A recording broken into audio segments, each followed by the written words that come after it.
Okay naman, okay naman. Ang daming nag-aabang. We're gonna be discussing 3 things to do after mo siyang ipaubaya. Ano ba yung number 1, Ate Moira? Number 1 is pagtanggap. Bakit kailangang tanggapin muna pagkatapos mong magpaubaya? Bakit hindi tayo dapat mag-move on agad?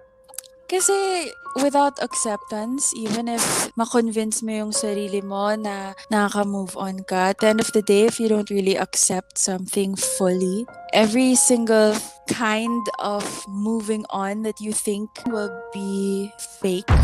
It's not gonna be the full kind of healing unless you accept its full reality. You will not experience the fullness of the healing that you're supposed to experience. Grabe, ang lalim nun, Miss Moira. Grabe. and I would like to let everybody understand that I think change starts within yourself first bago mo hanapin yun sa iba. This is one of the reasons why most people really has difficulty moving forward because they think that someone will come to remove all the pain away, which in fact, it's their responsibility to remove and accept that there was pain na nadulot ng tao na yon, and that it's also their responsibility to heal that pain nang sila na muna. And you will never be able to heal if there's no acceptance. Pagtanggap ang unang dapat mong gawin pagkatapos mo siyang ipaubaya sa iba. It's very important for us to accept what happened so that it would facilitate us to step number 2, which is pagbuo. Bakit pagbuo, Moira? Parang quiz ba to, Moira? Bakit? Parang ano ba to, quiz? Parang ikaw gumawa ng tatlong pinaka-Darbs. Ba't ako sumasagot?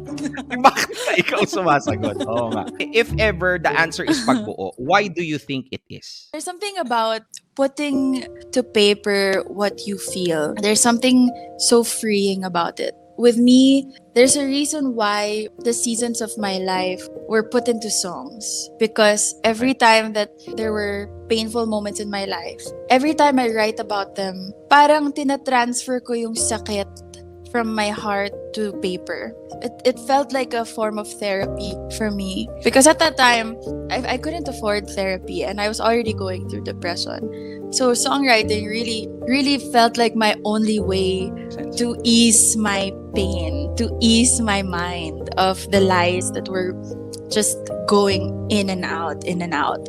And so instead of just allowing them to go in and out, I just put them on paper and I secured them there and I made them into a song. Every time I put them into a song, it felt like it was something I can control. I transformed it from something that was controlling me to something I could control.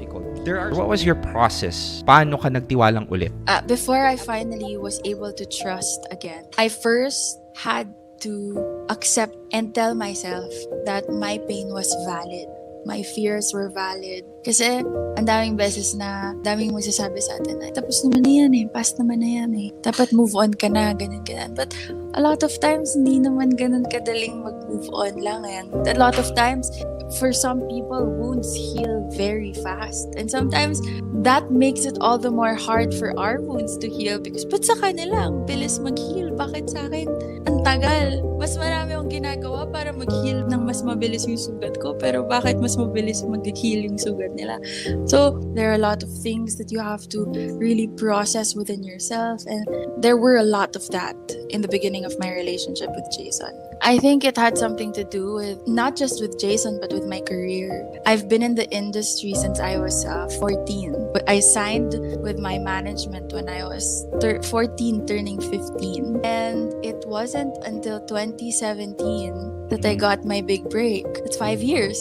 Almost 10 years of nothing. Of rejections and auditions and The Voice and teleseries that everyone got in except for me. And I realized that whether it's in your career or whether it's in relationships, I've come to learn that rejections are not really rejections but redirections from God.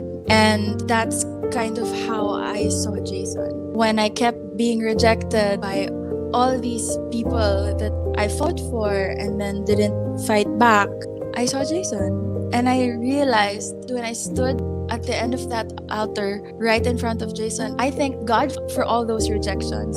I thank God for all those times that those guys didn't fight for me. I found myself thanking God for all those times that, hindi ako pinaglaban, na pinalaya ako, na pinaubaya ako. Because now I get to stand in front of God's best.